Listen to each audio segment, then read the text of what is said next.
फटाफट एक बार बता दीजिए, वॉइस क्लियर है आप सभी स्टूडेंट को? आज एक बहुत ही न्यू और important chapter that is branch. Sir ये कौन से यूनिट में है? यूनिट नंबर 4 में है ये, ठीक है ना, यूनिट नंबर 4 में। आइए देखते हैं कि ब्रांच का मतलब क्या है और ब्रांच क्यों पढ़ते हैं। हमारा टॉपिक का नाम है sir branch account. Branch account, sir ये ब्रांच अकाउंट होता क्या है, आइए देखते हैं। हम बात कर रहे हैं सर ब्रांच का।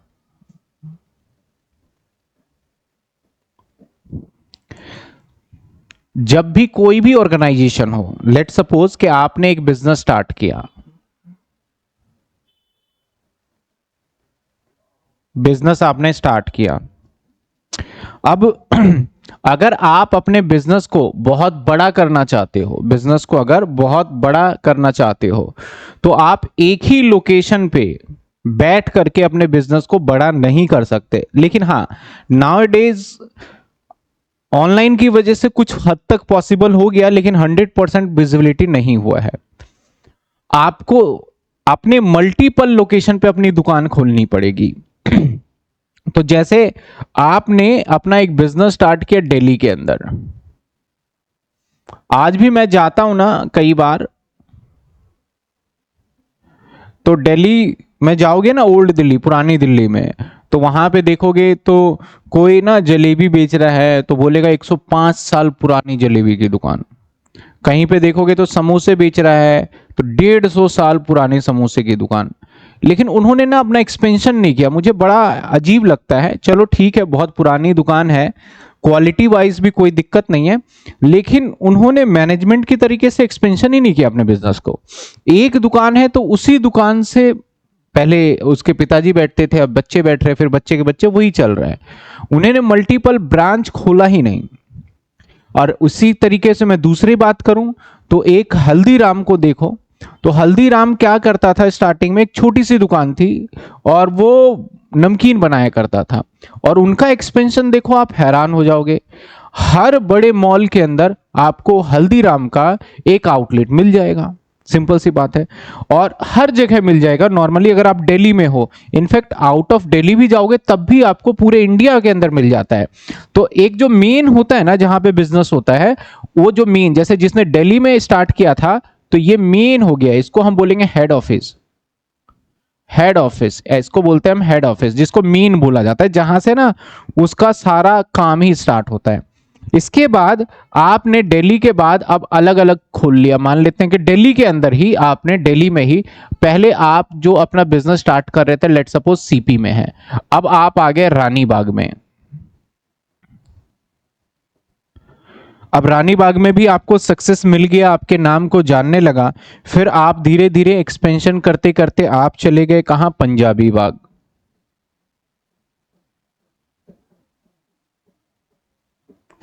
पंजाबी बाग में भी आपको सक्सेस मिल गया, तो आप क्या करोगे? अपने ब्रांच को रोकोगे थोड़ी, आप ब्रांच को क्या करते जाओगे?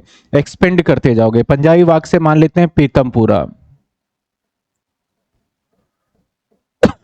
और जब इंडिया के अंदर लगेगा कि यार अब इंडिया के अंदर ना तो हम छा गए हैं, मतलब अब इंडिया में कोई ऐसा स्टेट और ऐसा कोई सिटी नहीं बचा जहां हमारी दुकान नहीं है, अब इंडिया में हम पूरी तरीके से कैप्चर कर चुके हैं, तब आपका दिमाग दौड़ेगा भाई अब इंडिया से बाहर जाओ।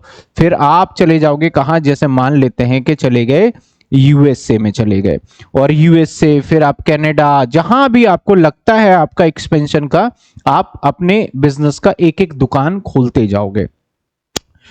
क्योंकि सारी चीजें ऑनलाइन है, बिलिंग सिस्टम ऑनलाइन होता है, तो जितनी भी दुकान खोली जाती है ये सारा का सारा ऑनलाइन, और वहां पे मालिक को बैठने की जरूरत भी नहीं है, वहां पे मैनेजर सब कुछ हैंडल करता है, उनको इतनी अच्छी सैलरी दी जाती है कि बड़े ईमानदारी से काम करते हैं। तो जो आपका ये सारा मेन जहां से अपने बिजनेस को स्टार्ट किया है ना, वो क्या है? आपका हेड ऑफिस। और जो ये छोटे छोटे से आपके जितने भी चीजें करे हैं, ये सभी के सभी क्या है? ये अगर मैं बात करूं तो ये जितने भी हैं आपके, ये सारे के सारे आपके क्या हो गए? ये सारे के सारे आपके क्या हो गए साहब? ये हो गए ब्रांच। ये क्या हो गए? ब्रांच हो गए। और सर ये भी क्या हो गया जो यूएसए में खोला आपने? ये भी आपका क्या कहलाएगा? ब्रांच कहलाएगा। अब देखो दो तरीके के ब्रांच हो गए यहां पे देखा जाए तो, एक ब्रांच हो गया जो हिंदुस्तान से बाहर है और एक ब्रांच हो गया जो इंडिया के अंदर है। तो जो इंडिया के अंदर ब्रांच है ना, इसको बोला जाता है इनलैंड ब्रांच, इसको बोला जाता है इनलैंड ब्रांच। मतलब भारत की सरजमीन पर, भारत में जो आपकी ब्रांच है उसको इनलैंड ब्रांच बोला जाता है। और जो एक इंडिया के बाहर है उसको कौन सा ब्रांच बोलोगे? उसको बोलोगे आप फॉरेन ब्रांच, है ना। उसको कौन सा ब्रांच बोलोगे आप? फॉरेन ब्रांच बोलते हैं ना, जो बाहर से लोग आते हैं या बाहर जाते हैं, फॉरेनर बोलते हैं उसको, तो उसे फॉरेन ब्रांच बोल सकते हो आप। तो अब ब्रांच कितने टाइप के हो गए आपके? दो टाइप के हो गए, एक इंडियन ब्रांच या इनलैंड ब्रांच, दूसरा कौन सा हो गया हमारा? Foreign branch. हमारे सिलेबस के अंदर फॉरेन ब्रांच नहीं है, हमारे सिलेबस में फॉरेन ब्रांच नहीं है। हमारे सिलेबस में कौन सा ब्रांच है हमारा? Inland branch. तो चैप्टर के ऊपर जब आप नाम देखोगे ना, तो चैप्टर पे आपको देखने को मिलेगा इनलैंड ब्रांच। समझ में आई बात आपको? तो कौन सा ब्रांच है हमारा? इनलैंड ब्रांच है। और जो इस सब को मैनेज करता है उसको क्या बोलते हैं हम? जो मेन हमारा बिजनेस जहां से मालिक बैठता है और सबको देख रेख करता है उसको क्या बोलते हैं हम? Head office. जैसे टाटा, टाटा की इतने सारे आपने देखा होगा, टाटा की ब्रांच है, लेकिन टाटा का जो मेन ऑनर है वो यहां नहीं बैठते, उनका कॉर्पोरेट ऑफिस यानी हेड ऑफिस पता है कहां है? मुंबई में है। वो मुंबई में बैठते हैं और मुंबई में उनका एक ऑफिस है जहां पे जाएंगे। ऐसे ही रिलायंस, रिलायंस के इतने सारे आउटलेट देखते हैं, रिलायंस फ्रेश हो गया या फिर बड़े सारे आपको आउटलेट दिखते होंगे, तो उसका लेकिन मेन हेड ऑफिस कहां बनाया हुआ है उन्होंने? मुंबई में। ऐसे स्टेट बैंक ऑफ इंडिया का भी मुंबई में। इसलिए मुंबई को एक ना बहुत, मतलब अगर पैसे के मामले में देखा जाए तो बहुत पैसे वाले मानते हैं, क्योंकि जितने भी ज्यादा पैसे वाले बिजनेस ऑर्गेनाइज हो रहे हैं वो सारा मैक्सिमम टू मैक्सिमम कहां से ऑपरेट होता है हमारा? मुंबई से ऑपरेट होता है। तो हमें उस पर नहीं जाना है, हमें ये देखना है ब्रांच। तो सबसे पहले आपके दिमाग में ना पॉइंट आना चाहिए कि ब्रांच क्या है। ब्रांच क्या होता है हमारा? कि जहां से हमने बिजनेस स्टार्ट किया और बिजनेस स्टार्ट करने के बाद मुझे लगता है कि अब मुझे एक और दुकान खोलनी चाहिए किसी और जगह पे, जहां पे है उससे थोड़ा हट के, तो उसे चाहे दिल्ली में है तो पीतमपुरा हो जाए, पंजाबी बाग हो जाए, हमने एक एक दुकान खोल ली, और तो दैट इज कॉल्ड वो ब्रांच होगा। और जहां से मैंने बिजनेस स्टार्ट किया उसको क्या बोल देंगे हम? हेड ऑफिस बोल देंगे। और अगर इंडिया से बाहर मैंने कोई दुकान खोल लिया तो उसको क्या बोलेंगे? फॉरेन ब्रांच बोल देंगे। जैसे स्टेट बैंक ऑफ इंडिया आपको भारत में भी देखने को मिलेगा और स्टेट बैंक ऑफ इंडिया आपको इंडिया के बाहर यूएसए वगैरह में भी देखने को मिल जाएगा। तो वो सारे के सारे उसके कौन से ब्रांच है? Foreign branch. तो सबसे पहले तो आपको याद पता चला कि ब्रांच कौन से है हमारे? एक इनलैंड ब्रांच, एक फॉरेन ब्रांच। तो ब्रांच की कैटेगरी में अगर हम जाएं तो सर ब्रांच क्या होता है और कैसे कैसे करें? तो ब्रांच साहब दो तरीके के ब्रांच है।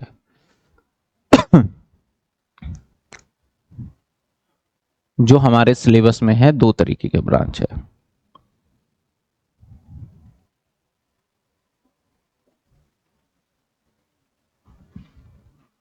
एक सर है हमारा इनलैंड ब्रांच, जिसे इंडियन ब्रांच भी बोल सकते हो,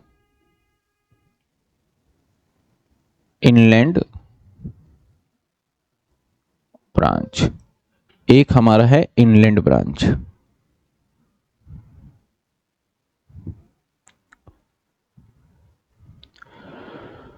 और दूसरा है हमारा, कौन सा ब्रांच होगा बताओ? इंडिया के बाहर होगा जो फॉरेन ब्रांच।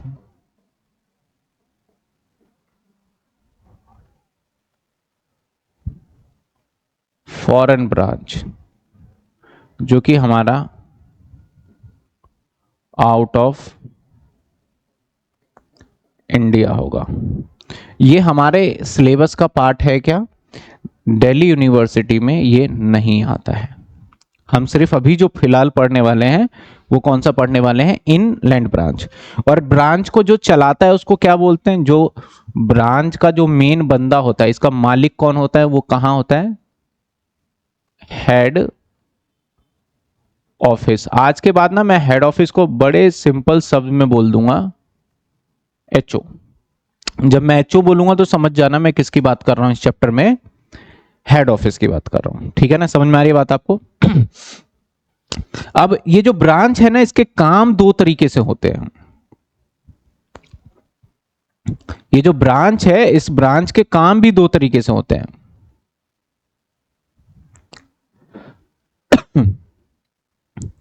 एक तो होता है हमारा डिपेंडेंट ब्रांच,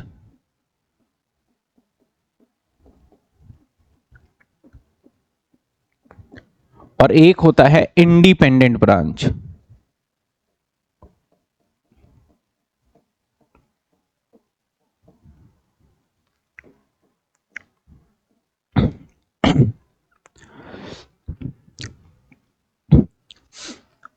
अब डिपेंडेंट ब्रांच और इंडिपेंडेंट ब्रांच कौन सा होता है? जैसे कि मान लो एक ना हमारा हेड ऑफिस है, एचओ है हेड ऑफिस, और जो ये हेड ऑफिस है ना, और जो इसका एक ब्रांच है। अब ब्रांच ना सारे फैसले खुद नहीं लेगा। इस ब्रांच में क्या होना है नहीं होना है, सारा का सारा परमिशन यहां से जाएगा। यानी हेड ऑफिस के बिना काम ही नहीं होगा। तो जो भी परमिशन लिया जाएगा वो हेड ऑफिस से लिया जाएगा। तो इस ब्रांच को आप कौन से ब्रांच बोलोगे? ये पूरी तरीके से डिपेंडेंट है या इंडिपेंडेंट है? ये डिपेंडेंट। तो इसको क्या बोलेंगे हम? डिपेंडेंट। यानी जो भी रॉ मटेरियल है वो यही भेजेगा, ये खुद नहीं खरीदेगा। वर्कर की सैलरी हेड ऑफिस देगा, वहां का बिजली का बिल हेड ऑफिस पे करेगा। यानी भैया हमने ब्रांच खोल दिया है और सारी पावर हेड ऑफिस अपने पास रख रहा है। तो ये कौन सा ब्रांच होगा? डिपेंडेंट। और एक ऐसा ब्रांच है जिस ब्रांच को हेड ऑफिस कुछ नहीं कहता, बस भाई इस ब्रांच से साल के एंड में हेड ऑफिस बोलता है प्रॉफिट कितना है मुझे बता दो, मैं अपने बैलेंस शीट में ऐड करूंगा। तो अब इस ब्रांच से कोई लेना ही देना, मतलब कि इस तरीके से है कि मैंने आजादी दे रखी है। तो ये कौन सा ब्रांच हो गया हमारा? Independent branch. तो हमारे सिलेबस में सिर्फ और सिर्फ डिपेंडेंट ब्रांच है, इंडिपेंडेंट ब्रांच भी हमारे सिलेबस का पार्ट नहीं है। तो सबसे पहले हम व्हाट क्या पढ़ रहे हैं बिल्कुल क्लियर होना चाहिए। ऐसा नहीं कि ब्रांच पढ़ रहे हैं, ब्रांच पढ़ रहे हैं, ब्रांच पढ़ रहे हैं। तो ब्रांच आप पूरा नहीं पढ़ते बीकॉम के अंदर। मैं तो बोलता हूं कि बीकॉम का जो सिलेबस बनाया गया है, इस सिलेबस में बहुत कमियां हैं और मेरे समझ में नहीं आ रही कि ये कमियों को दूर नहीं कर रहे। ब्रांच पढ़ाना ही था तो मेरे समझ से तो पूरा पढ़ाना था बच्चों को, ताकि बच्चा बोल सके कि हमें ब्रांच आता है। तो नहीं पढ़ाया गया, सिर्फ और सिर्फ ये पार्ट पढ़ाया गया आपको। कौन सा? डिपेंडेंट ब्रांच पढ़ेंगे। तो यहां तक होपफुली आपको क्लियर। अभी तक मैंने बस इतना ही बताया है आपको कि हम ब्रांच के अंदर कौन से हिस्से को पढ़ने वाले हैं। ब्रांच को तीन हिस्से में बेसिकली बांट दिया गया, डिपेंडेंट, इंडिपेंडेंट और फॉरेन ब्रांच। और यहां पे देखा जाए तो हम पढ़ेंगे सिर्फ और सिर्फ डिपेंडेंट। यानी हमें हर चीज, हर जानकारी किससे लेनी पड़ेगी? अपने हेड ऑफिस से लेनी पड़ेगी। हेड ऑफिस बोलेगा तो ही हम करेंगे, अदरवाइज हम नहीं करने वाले। ठीक है ना? अदरवाइज हम नहीं करने वाले हैं। Sir can you please tell me name of 10 year? 10 year जो लेंगे ना आप, शिवदास का 10 ईयर अवेलेबल है, मार्केट में आ चुका है। मैं बता दूं, शिवदास का 10 ईयर, एक ही राइटर आता है वैसे तो, शिवदास 10 ईयर। और मैं आप सभी बच्चों को एक बात बोलना चाहूंगा कि प्लीज आप 10 ईयर और बुक ये हार्ड कॉपी खरीदिएगा, पीडीएफ मत लीजिएगा। पीडीएफ नहीं लेने का, देखो दो चीजें हैं। अगर आपने पीडीएफ खरीदा तो एक आपकी आंखों को भी प्रॉब्लम है। पीडीएफ खरीदा क्या, पीडीएफ तो कहीं ना कहीं से इंतजाम करोगे आप। एक आपके मतलब के प्रॉपर तरीके से आप पढ़ भी नहीं पाओगे, पेपर से प्रॉपर क्वेश्चंस भी नहीं कर पाओगे, और आंखों को भी दिक्कत है। दूसरा प्रॉब्लम ये है कि आप कहीं ना कहीं जब ज्यादा पीडीएफ लेने लग जाओगे या बच्चे सभी पीडीएफ से पढ़ने लग जाएंगे तो आपको मार्केट के अंदर स्टडी मटेरियल मिलना बंद हो जाएगा। इस बात का ध्यान रखना, क्योंकि जब पब्लिशर का बिकेगा नहीं तो वो बनाएगा नहीं, और नहीं मिलना बंद हो जाएगा तो आप समझ लो, मैं गारंटीड कहता हूं, अगर 10 ईयर जो कि आप पढ़ोगे आपको धीरे धीरे पता चलेगा। अगर मार्केट में 10 ईयर के जो पब्लिशर है उन्होंने अपना काम बंद कर दिया तो 70% बच्चे ड्यू के फेल हो जाएंगे, सीधा सीधा फेल।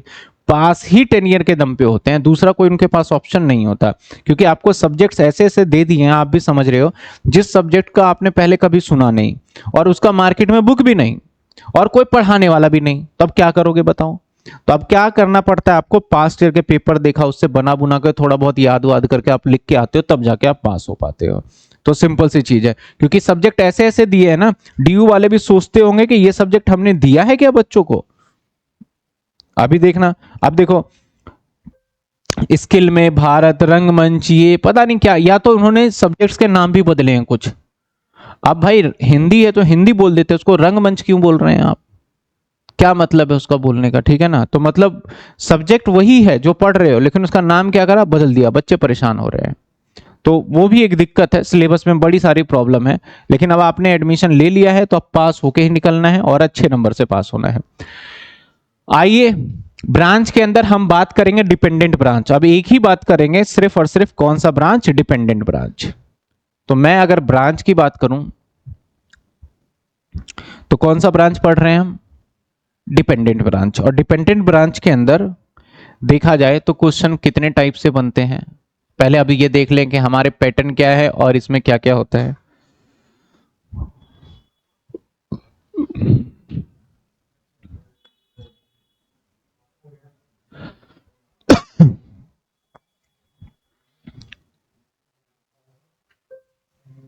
इसके अंदर एक है आपका कॉस्ट प्राइस पे। कॉस्ट प्राइस पे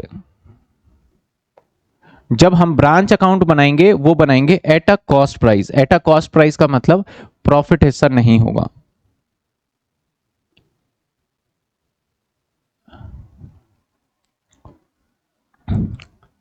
अरे चलो दोबारा लिख लेते हैं।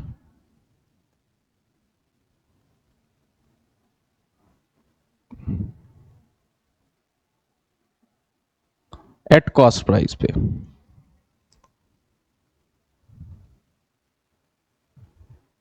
या इसको दूसरे तरीके से ले लेते हैं हम। एक है सिंपल ब्रांच अकाउंट,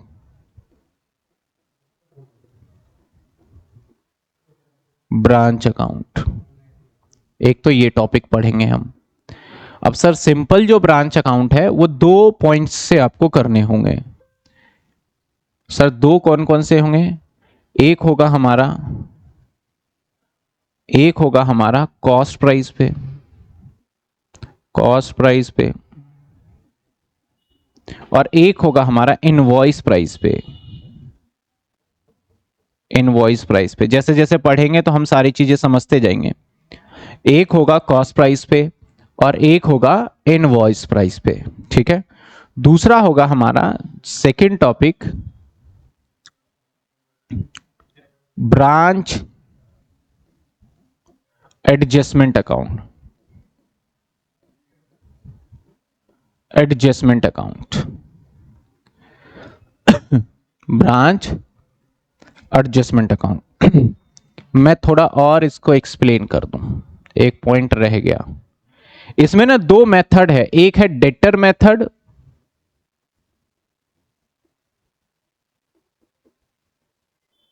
एक है कौन सा मेथड है हमारा? डेटर मेथड है, और एक है हमारा स्टॉक डेटर मेथड। मेथड दो है, जैसे डेप्रीशिएशन में दो मेथड थे ना, ऐसे ही इसका है स्टॉक डेटर मेथड।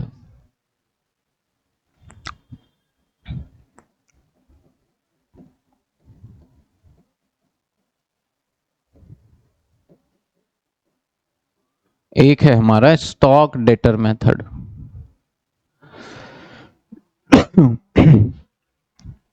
जनरली जो ब्रांच एडजस्टमेंट बनेगा ऑलवेज ये इनवॉइस प्राइस पे होगा।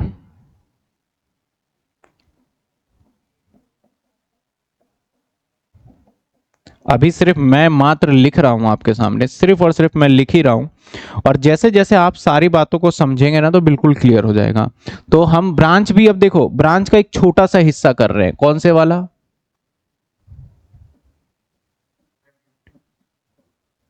Dependent branch. और डिपेंडेंट ब्रांच के अंदर भी दो मेथड हैं, एक डेटर सिस्टम आता है हमारा और दूसरा कौन सा आता है हमारा? Stock debtor system. और डेटर सिस्टम में भी दो हिस्से आ गए, एक आ गया इनवॉइस प्राइस के हिसाब से और एक आ गया हमारा कॉस्ट प्राइस के हिसाब से। और यहां पे आ गया हमारा ब्रांच एडजस्टमेंट जो कि होता है इनवॉइस प्राइस के हिसाब से ही। अब मजे की बात, दो मेथड करने के हैं लेकिन दोनों मेथड में आंसर एग्जैक्टली सेम आता है।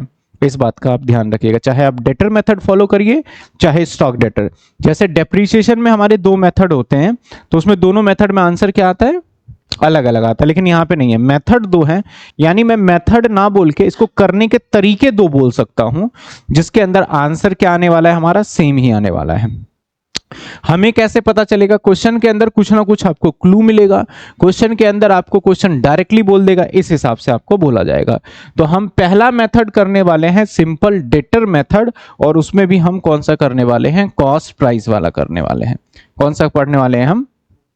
Cost price. ठीक है, तो आइए हम पहला मेथड ये स्टार्ट करेंगे। उसका पहले मैं फॉर्मेटिंग से स्टार्ट करूंगा, ताकि मैं फॉर्मेट बता दूं और आपको समझ में आ जाए। सर ब्रांच अकाउंट में क्या सीखने वाले हैं? तो branch account is just like a profit and loss, सिर्फ और सिर्फ आप बनाओगे प्रॉफिट एंड लॉस। तो एक बना रहे हैं हम ब्रांच अकाउंट, ये आपके सामने है ब्रांच अकाउंट। और ब्रांच अकाउंट क्या है साहब? ब्रांच अकाउंट सिंपल सी बात करूं तो ये प्रॉफिट एंड लॉस है, लेकिन ये थोड़ा सा उससे हटके है, क्योंकि यहां इनकम और खर्चे के साथ साथ आपके एसेट्स और लाइबिलिटी के डेप्रिसिएशन को दिखाने का तरीका थोड़ा सा अलग हो जाता है। यहां पे ये बन गया, लो जी, हमारा फॉर्मेट ब्रांच अकाउंट का। ठीक है, ये पर्टिकुलर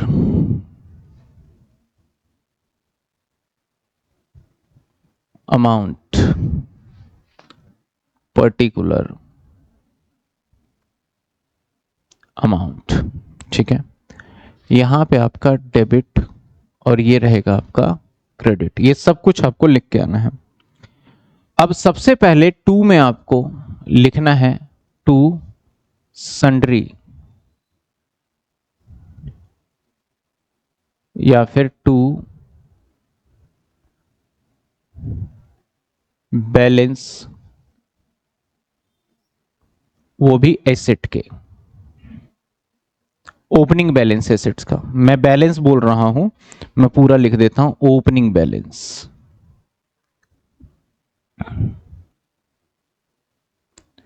ओपनिंग बैलेंस किसके? एसेट्स के। ठीक है, ओपनिंग बैलेंस किसके? अब क्या क्या हो सकता है इसमें? जैसे लाइक आपका हो सकता है यहां पे फर्नीचर, डेटर, मशीनरी, कैश का बैलेंस एंड एक्सेट्रा। तो ये सारे के सारे बैलेंस या तो आप इधर से लिख दें, इधर लिख दें, इधर लिख दें, इधर लिख दें, और ये टोटल इधर आ गया। और सेम जितने भी एसेट्स है ये बाय साइड आ जाएगा, by closing balance. Closing balance किसके? सर एसेट्स के। हालांकि लाइबिलिटी के ना ओपनिंग बैलेंस और क्लोजिंग बैलेंस एकदम ना के बराबर मिलेगा, होगा ही नहीं। तो इन केस आपको लाइबिलिटी का ओपनिंग बैलेंस दिखेगा तो आप किधर दिखा देंगे? इस साइड। और उसका क्लोजिंग बैलेंस किस साइड आ जाएगा? इस साइड। बिल्कुल सिंपल सा रूल है। अब आ जाते हैं इस पे, लिख लेते हैं हम इसके बैलेंसेस को। तो बैलेंस में देखा जाए तो जैसे क्या, जो जितने यहां पे है उतने यहीं पे आएंगे। जैसे फर्नीचर, डेटर, मशीनरी और कैश, जो बैलेंस वहां है वही बैलेंस यहां आएगा। आप डायरेक्टली बाहर आउटसाइड भी लिख सकते हो, और चाहो तो अंदर। मुझे कई बार लगता है कि अंदर लिख के एक बार टोटल कर दें तो थोड़ा हमारा अकाउंट साफ सुथरा दिखता है, इसलिए मैं ऐसे करता हूं। तो सबसे पहला काम क्या है? सारे ओपनिंग एसेट्स यहां लिख दो और यहां लिखेंगे। ठीक है, उसके बाद जितने भी खर्चे हैं इधर आएंगे, जितने भी, और जितने भी इनकम है इस साइड आएगा। खर्चे इधर और इनकम इधर, just like P and L, जैसे कि पी एंड एल होता है। तो अब खर्चे में क्या क्या आ सकता है? अब यहां पे पता है कौन से खर्चे होंगे, आप समझना। अब एक हमारा हेड ऑफिस है, ये हमारा हेड ऑफिस है, और ये हमारा ब्रांच है। ये कौन सा है? ब्रांच है, ये ब्रांच है। तो हेड ऑफिस जिस खर्चे का पेमेंट करने का प्रॉमिस करेगा कि भैया मैं सैलरी दूंगा, मैं वेजेस दूंगा, मैं बिजली का बिल दूंगा, मैं पानी का बिल दूंगा, मैं प्लेट के खर्चे दूंगा। तो जो भी पेमेंट हेड ऑफिस करने के लिए प्रॉमिस करेगा वो इधर आएगा। तो एक्सपेंस पेड बाय किसके, एचओ। जैसे रेंट हो सकता है दुकान का, सैलरी हो सकता है, पेटी एक्सपेंस हो सकता है। यहां पे एक वर्ड पेटी एक्सपेंस काफी आएगा, मैंने यहां लिखा नहीं, जब आएगा तो हम डिटेल में डिस्कस करेंगे। जर्नल एक्सपेंस हो सकता है। तो जितने भी खर्चे हैं जो कौन देगा, हेड ऑफिस देगा, वही खर्चे यहां आएगा। अब इसको मैं समझाऊंगा कि सर ये क्यों। और एक मेन सबसे पहले, क्योंकि ये पूरा डिपेंडेंट ब्रांच है तो हेड ऑफिस यहां से कुछ सामान भी भेजेगा बेचने के लिए, और जो बेचने के लिए भेजेगा वो क्या होगा, हमारा गुड सेंट होगा। तो नॉर्मली परचेज मैं खुद करता तो मैं इधर ही लिखता, लेकिन अब मैं खुद परचेज करने की मेरे पास पावर तो नहीं है, तो मुझे सामान कहां से लाऊंगा मैं, कौन भेजेगा, हेड ऑफिस। तो जो मेन हमारा परचेज जिसे बोलो, तो यहां परचेज होगा नहीं तो यहां पे आ जाएगा हमारा to goods sent, goods sent by, किसने भेजा हो हमें, हेड ऑफिस ने, यहां पे आ जाएगा। ठीक है, अभी हम ये कॉस्ट प्राइस पे कर रहे हैं, कॉस्ट प्राइस पे लेके, क्योंकि पहला वाला ही टॉपिक कर रहे हैं हम। यहां तक बात समझ में आई आपको, ठीक है। अब जो भी चीजें करेगा, अब ब्रांच के पास, जब ब्रांच कुछ खर्च ही नहीं कर रहा तो ब्रांच के पास कैश आएगा, भाई पैसे आएंगे ना ब्रांच के पास। अब जब ब्रांच के पास पैसे आएंगे तो दो जगह से पैसे आ सकता है, एक तो भैया नगद सामान बेचा उससे पैसे, और एक जो उधार बेच रखे हैं उससे पैसे मिल गए। तो यहां पे दो जगह से पैसे मिल सकते हैं, एक आ सकता है कैश सेल से, और एक आ सकता है क्रेडिट सेल्स कलेक्शन से, है ना, समझ रहे हो ना, बड़ी सिंपल सी बात है, दो ही जगह से पैसे आएंगे। अब जिस किसी ने उधार माल दिया था, कल दिया था, तो वो तो डेटर में चला गया, कल दिया था वो आ गया, और नगद जो बेच रहे हैं वो आ गया। तो यहां पे ये क्या करेगा, ये पूरे के पूरे पैसे को उठा के और इस कैश को क्या करेगा, ये वापस किसको भेज देगा, ये कैश को, जो ये पूरा का पूरा कैश है, इस कैश को ये उठा के कहां दे देगा जाके। तो जब कहीं से पैसा उठा के कहीं पे लेके दे देते हैं किसी को, उसको रेमिटेंस बोलते हैं, उसको क्या बोलते हैं हम, रेमिटेंस। तो यहां बाय साइड में ये लिखेगा कि भैया मैंने रेमिटेंस कर दिया। इस प्रोसेस को बोलते हैं रेमिटेंस। रेमिटेंस समझ रहे हो क्या होता है, पता चला कि जितना दुकान में पैसा आया वो सारा पैसा उठा के किसको दे दो, हेड ऑफिस को। तो रेमिटेंस में दो चीजें आती हैं मेनली, एक तो नगद में जो बेचा कैश सेल्स, और एक आएगा कलेक्शन फ्रॉम डेटर। ये दोनों पैसे यहां आ जाएंगे,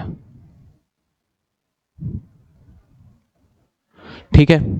अब मान लेते हैं कुछ खर्चे ना हेड ऑफिस बोलता है सारे खर्चे मुझसे करना, लेकिन कई बार ना हेड ऑफिस के मतलब के कंट्रोल में नहीं होता, उसे बहुत अर्जेंट में ब्रांच को चाहिए होता। मान लेते हैं कि मैं किसी खाने पीने का सामान का एक ब्रांच खोला हुआ है, अब वहां पे प्लेट खत्म हो गए, कस्टमर इतने आए प्लेट ही खत्म हो गए। अब मैं हेड ऑफिस को फोन करूंगा, हेड ऑफिस प्लेट भेजेगा 5-6 घंटे में, तब तक 5-6 घंटे कस्टमर क्या करेगा, वेट तो करेगा नहीं, वो चला जाएगा।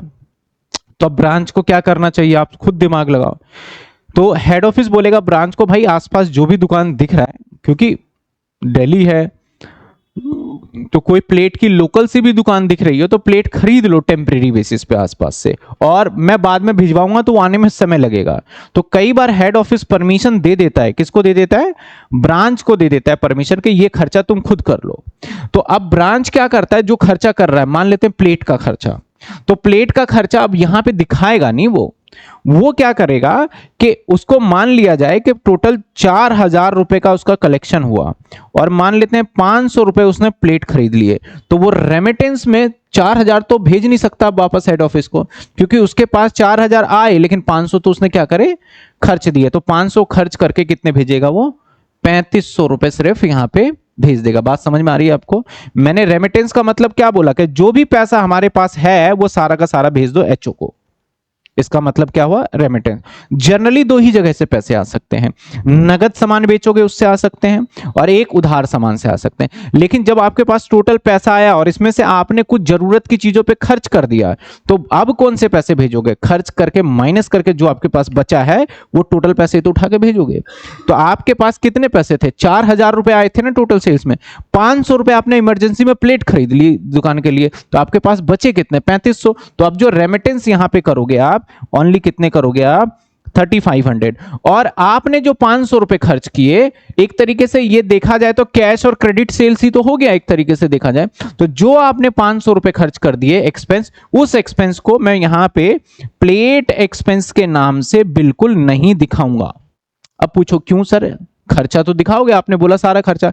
अब ध्यान देना, अगर मैं यहां पे 4,000 लिखूं और यहां पे मैं प्लेट एक्सपेंस 500 लिखूं, तब तो बात समझ में आती है कि भैया तुम्हें 3500 ही भेजा है। आप दिमाग में कैलकुलेशन करना, 4,500 इधर से घट जाएगा अकाउंटिंग का प्रोसेस, बैलेंसिंग का, तब तो 3500। अगर मैं यहां पे 3500 दिखाऊं और यहां पे भी मैं 500 दिखाऊं, तो इसका मतलब तो तुम्हें 3500 भी नहीं मिले, कितने मिले तुम्हें, 3,000 मिले ना, तो गलत हो गया। तो बोला गया जो भी एक्सपेंस हम प्रैक्टिकल करेंगे तो बड़े अच्छे से समझ में आ जाएगा, जो भी एक्सपेंस कौन करेगा, डन, ब्रांच करेगा। उस ब्रांच एक्सपेंस को यहां पे नहीं दिखाना है, ठीक है, मैं नोट भी लिखवा दूंगा।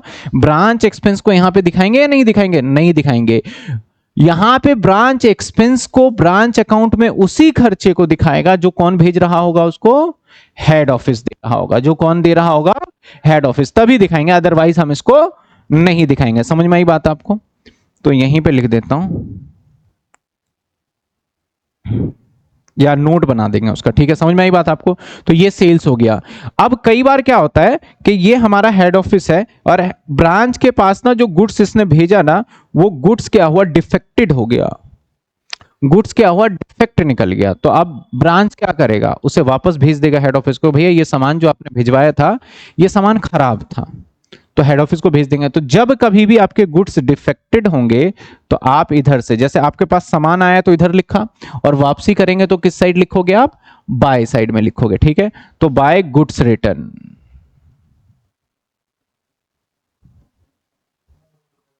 जो भी गुड्स रिटर्न होगा इधर हो जाएगा। अब कई बार आपके गुड्स रिटर्न होने के साथ साथ गुड्स की हालात ऐसे हो जाते हैं ना जिसको तो आप रिटर्न भी नहीं कर सकते। मान लो आपने 10 किलो दूध मंगवाया, 9 किलो दूध रास्ते में ही गिर गए या आपकी दुकान पे गिर गए, कैसे करोगे वापस, अब वो तो वापस भी नहीं कर सकते। तो लॉसेस भी दो तरीके के हो जाते हैं, नुकसान जो गुड्स का डैमेजेस होता है, एक नॉर्मल होता है, एक एबनॉर्मल होता है, ठीक है ना। तो हम बात कर रहे हैं जब भी गुड्स रिटर्न करोगे। अब लॉस की बात करेंगे, तो लॉस भी हम यहां पे दिखाएंगे, लॉस, यहां पे लॉस दिखाएंगे। और पता है कौन सा लॉस दिखाएंगे, एबनॉर्मल।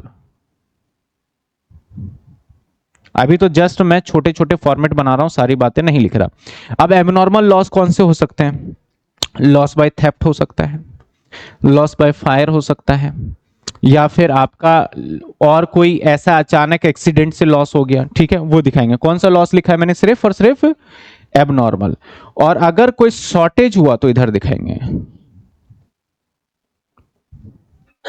शॉर्टेज पे मैं स्टार लगा देता हूं, इसको मैं बताऊंगा बाद में क्या होता है शॉर्टेज, ठीक है। ये बन गया ब्रांच अकाउंट। अब ब्रांच अकाउंट को जब टोटल करेंगे,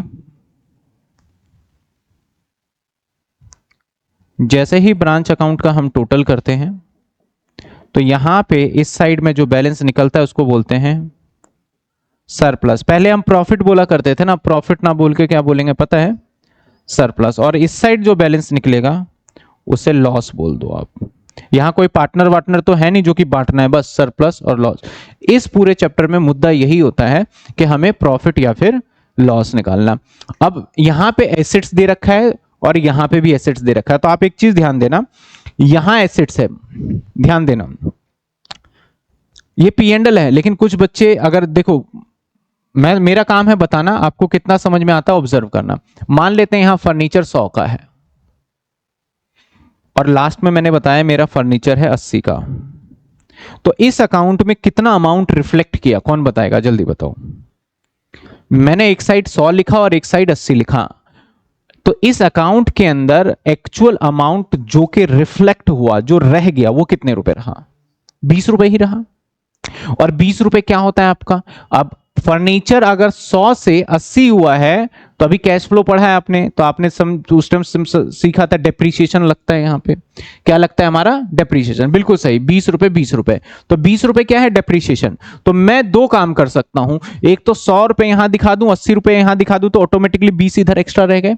या तो मैं क्या करूं, यहीं पे सीधा डेप्रीशिएशन ऑन फर्नीचर 20 रुपए लिख दूं। जब मैं डेप्रीशिएशन ऑन फर्नीचर 20 लिखूंगा तो ना तो मुझे यहां फर्नीचर दिखाने की जरूरत है और ना ही मुझे यहां पे फर्नीचर दिखाने की जरूरत है। समझ में आ रही है बात आपको? तो यहां पे ऐसा नहीं करते कि उस एसेट्स पे लगने वाले डेप को दिखाएंगे, थोड़ा स्टाइल चेंज करके दिखाते हैं कि इधर ओपनिंग एसेट्स डाल दो और इधर क्लोजिंग एसेट्स डाल दो। जो कंजम्पशन है वो ऑटोमेटिक रिफ्लेक्ट हो जाएगा। तो अल्टीमेटली मत समझना कि इस ये वैसे इसका नेचर पूछोगे तो नॉमिनल अकाउंट ही है।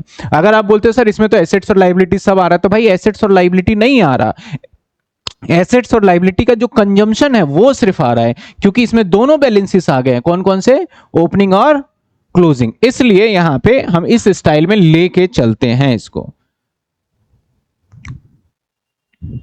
ठीक है, इस तरीके से लेके चलेंगे। अब इस अकाउंट को बनाने के लिए हमें कुछ इसके सहायक हेल्पिंग अकाउंट की जरूरत पड़ेगा जो इसकी मदद करेगा। आप यहां पे नोटिस करो, डेटर यहां भी आ रहा है, डेटर यहां भी आ रहा है और कलेक्शन फ्रॉम डेटर यहां भी आ रहा है। तो एग्जामिनर चालाक हुआ तो एक भी मिस कर देगा पॉइंट, तो एक तो आपको निकालना पड़ेगा। तो इसलिए आपको यहां पे एक और इसकी मदद के लिए एक और अकाउंट बनाना पड़ सकता है, that is called debtor account. कौन सा अकाउंट? अच्छा एक बात बताओ, डेटर एसेट्स है लाइबिलिटी है? एसेट्स है। तो आप सभी को पता, मतलब मैं बता दूं कि डेटर जब कोई भी एसेट्स होता है तो उस एसेट्स का बैलेंस जो स्टार्ट होता है ना, वो हमेशा पता है कहां से स्टार्ट होता है? डेबिट से स्टार्ट होता है। कहां से स्टार्ट होता है? डेबिट से। तो डेटर अकाउंट, डेटर अकाउंट और ये पर्टिकुलर। अब एक बात और भी मैं बोल दूं, बहुत सारे बच्चे ऐसे भी हैं, साइंस वालों ने कॉमर्स ले लिया, आर्ट्स वालों ने कॉमर्स ले लिया, तो वो स्टूडेंट ये डायरेक्ट चैप्टर को करेगा, समझ में तो आ जाएगा, लेकिन थोड़ा भी लॉजिकल पॉइंट बीच में आ गया ना डेबिट क्रेडिट से रिलेटेड, तो क्वेश्चन में फंस जाएगा वो। तो उनको पहले 11th और 12th की अकाउंट्स पढ़नी पड़ेगी। तो जो हमारे पेड बैच में एनरोल बच्चे हैं, अगर कोई ऐसा साइंस का हो तो बता देना, तो आपको अलग से 11th और 12th का जो कि आपको सीखना चाहिए उसकी वीडियो अलग से रिकॉर्डेड प्रोवाइडेड होगी, जिसको देखने के बाद अगर आप सेमेस्टर 1 के अकाउंट्स को पढ़ते हो तो आपको फील ही नहीं होगा कि हम नॉन कॉमर्स स्टूडेंट हैं। लेकिन अगर आप डायरेक्टली ये पढ़ोगे तो आपको फील होगा कि मैं नॉन कॉमर्स स्टूडेंट हूं और कुछ नजर ही नहीं आएगा आपको। अब यहां पे सबसे पहले क्या लिखेंगे? To balance BD. क्या लिखेंगे? To balance, to balance BD. और जो भी बैलेंस ओपनिंग दे रखा होगा ये आएगा। और इस साइड में आ जाएगा बाय बैलेंस, बैलेंस सीडी, यानी क्लोजिंग बैलेंस, जो कि ओपनिंग और क्लोजिंग यहां भी आएगा और यहां भी आएगा। अगर आप क्रेडिट सेल्स करते तो यहां पे आ जाता है, क्या आ जाता है? Credit sales. हमेशा याद रखना, एसेट्स अकाउंट है तो इधर से प्लस होगा, बढ़ेगा, इंक्रीज होगा, और इधर से माइनस। तो बढ़ने का रीजन क्या है? जब आपका क्या हो जाता है, क्रेडिट सेल्स करोगे तो आपका डेटर बढ़ जाएगा। पहले मेरे 100 रुपए का डेटर था, 200 का और बेच दिया उधार, तो 300 हो जाएगा ना, तो क्रेडिट सेल्स की वजह से बढ़ जाएगा। घटने का रीजन क्या है? अगर आप डेटर से पैसे ले लोगे तो कलेक्शन, यानी कैश या बैंक, जब भी डेटर से आप पैसे ले लेते हो तो आपका डेटर कम हो जाता है, तो बाय में आएगा। जब भी आपको डेटर आपका सामान रिटर्न कर देता है तब भी हो जाएगा सेल्स रिटर्न। जब भी आपका कोई बेड डेट्स हो जाता है तब भी आपका डेटर कम हो जाएगा। बेड डेट्स में कम होता है ना हमारा डेटर। जब भी आप किसी डेटर को डिस्काउंट दे देते हो तब भी कम हो जाएगा आपका। जब भी आप डेटर से एक एक्सेप्टेंस ले लेते हो, that is called BR, bills receivable, तब भी कम हो जाएगा। तो ये सारे वो कारण हैं जिसकी वजह से डेटर कम होता है। यहां पे एक बड़ा इंटरेस्टिंग पॉइंट है, एक पॉइंट आता है प्रोविजन फॉर डाउटफुल डेट्स। हमने पूरे जीवन में काम क्या किया है? प्रोविजन फॉर डाउटफुल डेट्स को डेटर से माइनस करके देखा है, लेकिन प्रोविजन फॉर डाउटफुल डेट से एक्चुअल मायने में कभी डेटर माइनस होता ही नहीं है। क्योंकि प्रोविजन फॉर डाउटफुल डेट्स क्या होता है? एक अंदाजा होता है कि हमारे इतने परसेंट डेटर डूब सकते हैं, ना कि हमारे डूब गए। समझ में आई बात आपको? तो नोट में लिख देता हूं कि provision note, in case provision for debtor given, then it then it will be not show in debtor account। तो प्रोविजन फॉर डेटर अगर आपको देता है तो उसे डेटर अकाउंट में दिखाना है, नहीं दिखाना?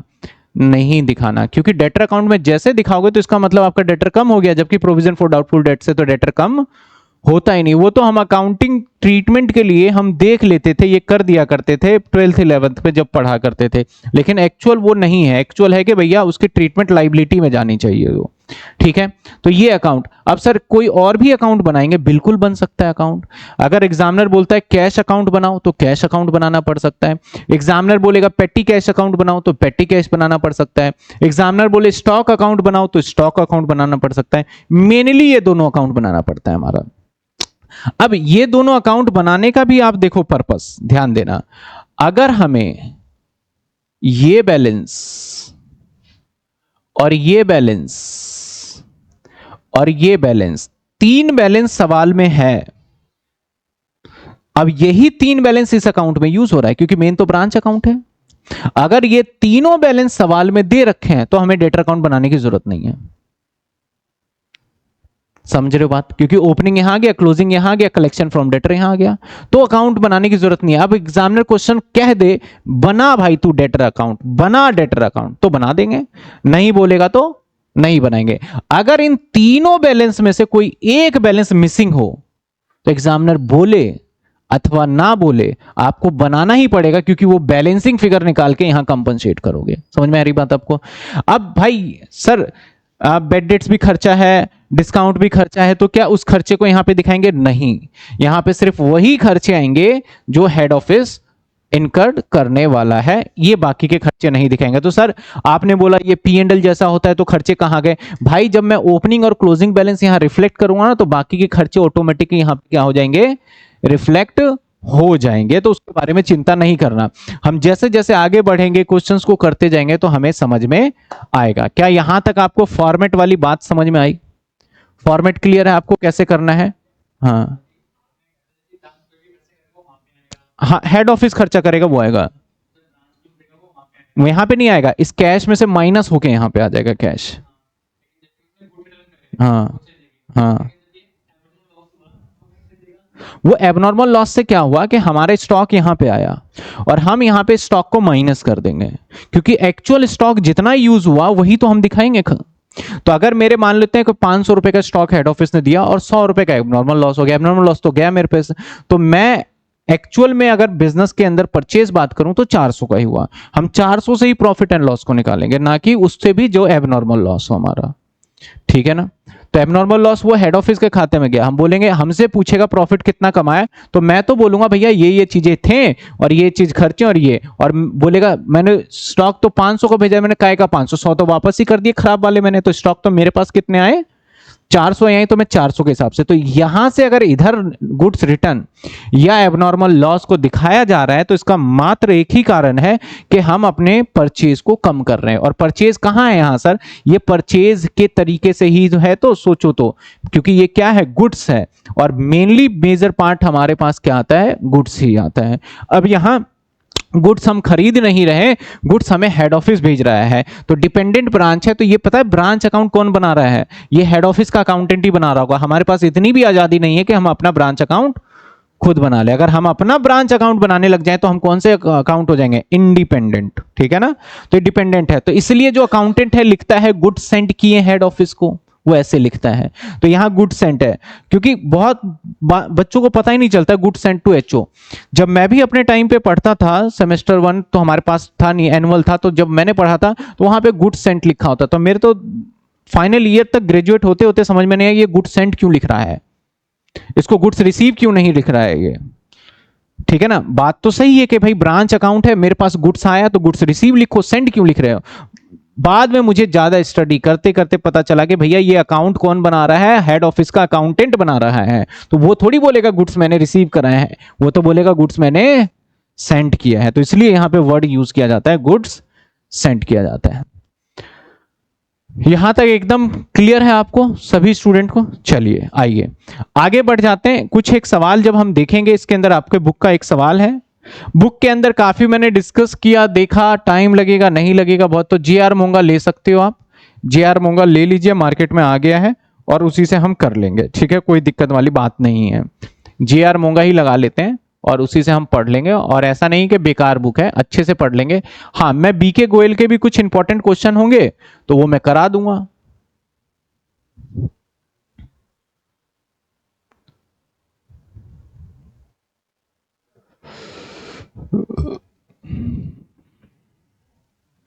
क्योंकि दोनों बुक को स्टडी करने के बाद मुझे एक बात समझ में आया कि भाई कुछ बातें, कुछ चैप्टर तो जे.आर. मोंगा के अच्छे हैं और कुछ चैप्टर बीके गोयल के अच्छे हैं। तो अब मैं बच्चों को दोनों बुक तो नहीं बोल सकता, तो आप जे.आर. मोंगा ले लीजिए, जिसमें से पेपर ज्यादातर देखा जाए ना तो जे.आर. मोंगा से प्रिंट होता है पेपर, तो जे.आर. मोंगा ले लीजिए। और जो क्वेश्चन, जो चैप्टर अच्छे बीके गोयल से हैं उसके मैं कुछ क्वेश्चंस एक्स्ट्रा करा दूंगा इसमें, जिसमें कि आपके दोनों बुक का ही जो लेने का ऑब्जेक्टिव है वो कंप्लीट हो जाएगा, क्योंकि मेरे पास तो भाई दोनों ही बुक है। ब्रांच अकाउंट, ब्रांच अकाउंट, ठीक है, आ जाइए।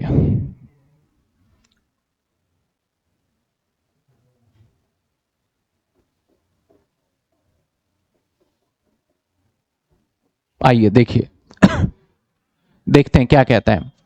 कहता है P and company Chennai send goods to branch Hyderabad, यानी चेन्नई में एक हेड ऑफिस है और वो अपने हैदराबाद ब्रांच को सामान भेज रहा है।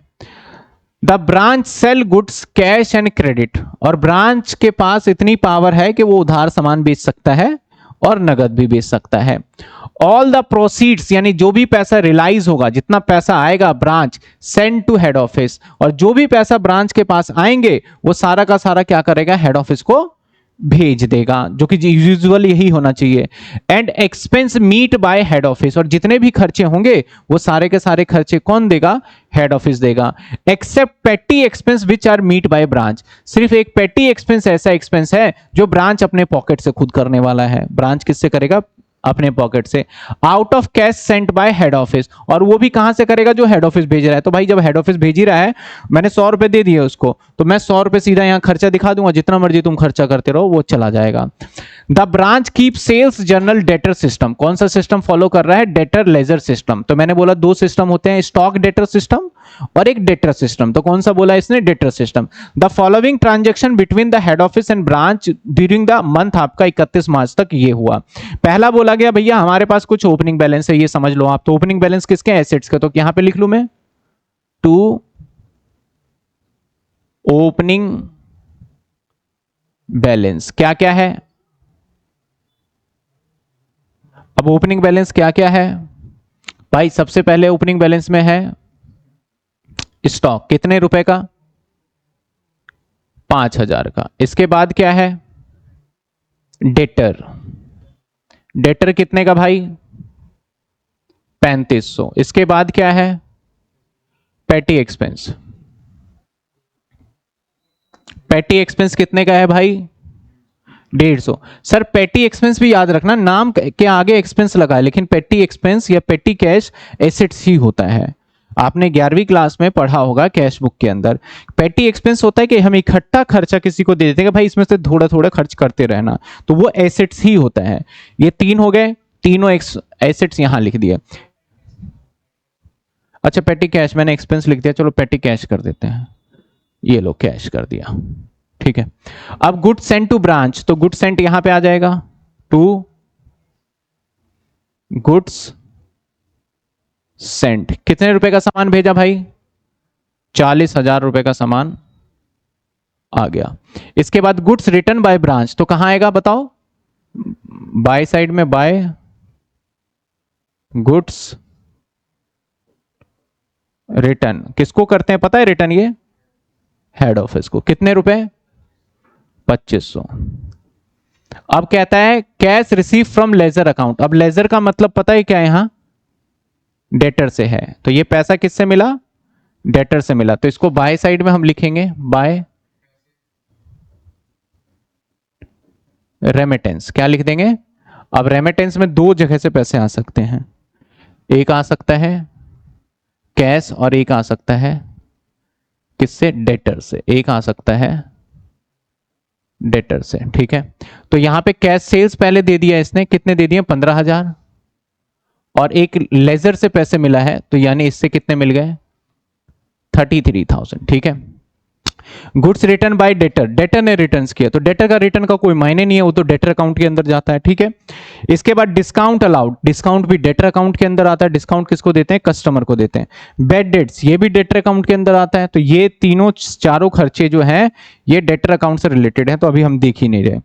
कहता है branch expense meet by head office, इसका मतलब ब्रांच खर्चे वो जो कि हेड ऑफिस पेमेंट कर रहा है। तो branch expense meet by head office में क्या क्या है, salary and wages to salary आएगा यहां पे, कितने रुपए 5,000। इसके बाद क्या है, rent and rates to rent, कितने रुपए है रेंट। अच्छा, रेंट एंड रेट्स क्या होता है, रेट्स का मतलब टैक्सेस होता है। जब कई बार आप मकान किराए पे लेते हो ना, तो आपको मकान का किराया नहीं देना होता, कई बार तो आपको मकान के किराए के साथ उस हाउस टैक्स को भी आपको ही देना पड़ता है किराएदार को। तो इसलिए सिर्फ उसको हम रेंट नहीं कहते, रेंट एंड रेट्स कह देते हैं। रेट्स का मतलब यहां पे टैक्स से है, ठीक है। इसके बाद आ जाओ टेलीफोन, कितने रुपए 1,000 रुपए। इसके बाद अदर एक्सपेंस, तो हमें जानना नहीं है भाई, अदर दे रखा है हम लिख देते हैं, कितने 1,500 रुपए, सारे खर्चे यहां पे। अब आगे कहता है कैश सेंड टू ब्रांच पेटी, पेटी कैश के लिए हमें ब्रांच को भेजा गया। तो भाई जो ब्रांच को पेटी कैश के लिए भेजा गया मैं यहां पे रिफ्लेक्ट कर दूंगा, टू पेटी कैश सेंट, जो हमें सेंड किया गया वो यहां आएगा। मैंने पेटी कैश पे भी बोला था कि मैं इस पे बताऊंगा आपको डिटेल में, तो अगली क्लास के अंदर पेटी कैश क्या, क्योंकि आज बता दूंगा तो मिक्सअप हो जाएगा। तो सिंपल सी बात है, ओपनिंग बैलेंस, क्लोजिंग बैलेंस और जो सेंड करेगा यहां पे आ जाएगा। कितने रुपए हैं यहां पे, कितने 1200, 1200 आ गया। क्लोजिंग बैलेंस दे दिया, तो क्लोजिंग बैलेंस कहां लिखते हैं, बाई साइड में।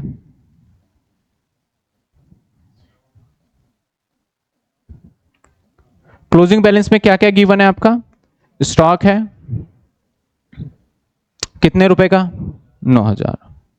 इसके बाद डेटर भी है, डेटर कितने का 6,000। डेटर के बाद पेटी कैश 100 रुपए। समझ में आई यहां तक बात। कहता है prepare Hyderabad branch account and good Saint account. Good Saint account भी मैं अगली क्लास के अंदर एक्सप्लेन कर दूंगा। गुड सेंट कुछ भी नहीं है, सिंपल बाय क्रेडिट डेबिट लिखना होता है। डेटर अकाउंट बनाने को नहीं बोला गया, और मैं चेक करूं तो मुझे तीनों जानकारी भी पता है। हमें यहां पे भी डेटर पता है और यहां पे भी डेटर पता है, यहां पे भी हमें पता चल गया, तो हमें जरूरत नहीं है कि हम डेटर अकाउंट बनाएं। एक बार तीनों चीजें आ गए, अब टोटल टोटल करना है बस आपको, सिर्फ और सिर्फ टोटल करना है। 5,000, 3,500, 150, 8,650, 40,000, 5,000 और इधर 33, 15,000, 48,000 और इधर 9,000, 6,000 और 100, 15,100। तो किधर का टोटल ज्यादा आ रहा है, क्रेडिट का ज्यादा है, तो फिर डेबिट में तो प्रॉफिट आएगा। तो आ जाते हैं 2,500, 15,100, 32,700 और ये भी आ गया 32,700 और यहां क्या निकल के आएगा, टू सरप्लस। आप प्रॉफिट भी ऑल्दो बोल सकते हो, सरप्लस भी बोल सकते हो, प्रॉफिट भी, कोई ऐसी दिक्कत नहीं है। कितने आ रहे हैं, ये 32,000 मैंने गलत लिख दिया टोटल, फिर अकेला ही वो 38,000 50,000 है। 48,000, 2,500 अरे 48,000, 2,500, 15,100, 65,600 है ये, 65,600। इसमें से माइनस करो 8,650, minus 40,000, minus 5,000, minus 3,000, minus 1,000, minus 1,500 और माइनस 1,200, 5,250, 5250। ये आ गया हमारा प्रॉफिट। ब्रांच अकाउंट हमारा हो गया कंप्लीट। ये ब्रांच अकाउंट के सारे टॉपिक सीखेंगे। एक क्वेश्चन ब्रांच अकाउंट के चॉइस में भी ब्रांच अकाउंट ही आएगा, और ये एक क्वेश्चन आपका पता है कितने नंबर का आएगा, 18 नंबर का, 18 मार्क्स का, और सर ये आने के 102% है कि ये आपके एग्जाम में पूछा जाएगा। तो इसमें इफ और बट होना ही नहीं चाहिए कि ब्रांच अकाउंट में से सवाल। हाँ, अब कौन से मेथड का सवाल आएगा टोटली डिपेंड करता है एग्जामिनर पे। हम तो सारे मेथड सीख के जाएंगे। टेनियर और जेआर मूंगा आपको बोथ दोनों ही लेना पड़ेगा, सिर्फ एक से बात नहीं बनेगी आपकी। वो 12 नंबर का आएगा लीफो का, लीफो वाला 12 नंबर का, 10-12 ऐसे देंगे वो। 18 का एक ही है फाइनल अकाउंट। तो अभी हम तो पहले सीख ही रहे हैं, जैसे जैसे सीखते जाएंगे मैं बताता जाऊंगा। आपका पेपर जो है, एग्जाम जो है वो जनवरी में स्टार्ट होगा, ठीक है ना, जनवरी, दिसंबर एंड या जनवरी। तो आज के लिए हमने देखो, एक ये सवाल भी मैं दूंगा आपको, ये होमवर्क के अंदर रहेगा, आपको इसका नोट फाइल मिल जाएगा। ये क्या रहेगा आपका, होमवर्क में रहेगा। तो एक सवाल होमवर्क में दे दिया मैंने, जेआर मूंगा का ही क्वेश्चन है ये भी। और हम क्या कर रहे थे सर, एक बार क्विकली बता दूं, ब्रांच अकाउंट। ब्रांच अकाउंट के अंदर देखा जाए तो कितने टाइप के ब्रांच है हमारे, ब्रांच हमारे बन जाते हैं कितने टाइप के सर, 2 टाइप के ब्रांच अकाउंट बनते हैं। एक बनता है हमारा कौन सा ब्रांच, फॉरेन, और एक इंडियन। इंडियन ब्रांच के अंदर भी 2 टाइप बन जाते हैं, डिपेंडेंट और इंडिपेंडेंट। हम कौन सा सीख रहे हैं, डिपेंडेंट सीख रहे हैं। और डिपेंडेंट ब्रांच के अंदर भी देखा जाए तो 2 मेथड है करने के, कौन से, डेटर सिस्टम और एक स्टॉक डेटर सिस्टम। और डेटर सिस्टम में भी जाए तो 2 मेथड है, कौन सा है, कॉस्ट प्राइस और इनवॉइस प्राइस, दोनों है हमारा इसके अंदर, ठीक है। यहां तक बातें आप सभी को समझ में आ गया। किसी को कोई डाउट है तो आप यहां पे पूछ सकते हैं क्वेश्चन। सर नोट में सॉल्यूशन अच्छे से नहीं होता, उसके कुछ सॉल्यूशन करवा दो। नोट में, कौन से नोट में, आप एक बार मुझे ना जो डाउट वाला नंबर है उस पे आप मुझे भेजिएगा प्रॉपर रेजोल्यूशन। अच्छा, नोट के अंदर रेजोल्यूशन ठीक से नहीं होता, पिक्चर क्वालिटी, ओके, मैं कोशिश करूंगा। क्योंकि वो देखो पहले क्या कर रहे थे यहां से, क्योंकि इस चैप्टर से जेन्युइन मेरे से पूछा जाए ना तो सेमेस्टर 1 को मुझे यहां चैप्टर से पढ़ाने में मुझे भी अच्छा लगता है, क्योंकि ये नई चीजें सीख रहे हो आप और एक सिस्टमेटिक वे से चल रहा है। बाकी उन्होंने सेमेस्टर 1 के एफए का सिलेबस वो कूड़ापना मचाया हुआ है, वो गंद मचाया हुआ है जिसका कोई उनको भी नहीं पता है, कुछ इधर से पकड़ लिया, कुछ इधर से पकड़ लिया, कुछ इधर से, मतलब सिस्टमेटिक नहीं चले लेके वो। हाँ, ये वाला जो यूनिट है ये थोड़ा सिस्टमेटिक है, तो इसको हम प्रॉपर करेंगे। मैं शेयर करवा दूंगा आपको, जो भी पीडीएफ है आपको मिल जाएगा। अगर फिर भी दिक्कत है तो डाउट और जो कंटेंट रिलेटेड क्वेरी है उस पर आप कल कॉल कर लीजिएगा 11, 10:30, 11 बजे के आसपास, और उनसे आप बोल देंगे तो आपको पर्सनली भी पीडीएफ वो शेयर कर देंगे इसका। सिलेबस नवंबर तक कंप्लीट, अगस्त, सितंबर, अक्टूबर, हाँ बिल्कुल, सिलेबस नवंबर तक कंप्लीट हो जाएगा। और जिन बच्चों को बहुत जल्दी सिलेबस करना है वो रिकॉर्डेड लेक्चर्स भी मैं अपलोड करवा दूंगा। रिकॉर्डेड लेक्चर कितने अपलोडेड है उसमें देखना, कोर्स में कितने चैप्टर हुए हैं वो है ना। तो मैं कुछ रिकॉर्डेड चैप्टर जो मैंने बड़े अच्छे से रिकॉर्ड किए हुए हैं, सारे क्वेश्चंस कराए हुए, रिकॉर्डेड चैप्टर भी अपलोड करवा दूंगा, ताकि आपको अगर जल्दी भी करना हो तो आप कर सकते हैं। बाकी मैं लाइव क्लास तो ले ही रहा हूं आपकी। चलिए आइए, ठीक है, गुड नाइट, टेक केयर, मिलते हैं हम अगली क्लास के अंदर। और आप अच्छे से नोटिंग करिए, अगर नोटिंग नहीं करेंगे तो आपको रिजल्ट नहीं मिलेगा, ऑनलाइन पढ़ने का कोई फायदा आपको नहीं होने वाला है।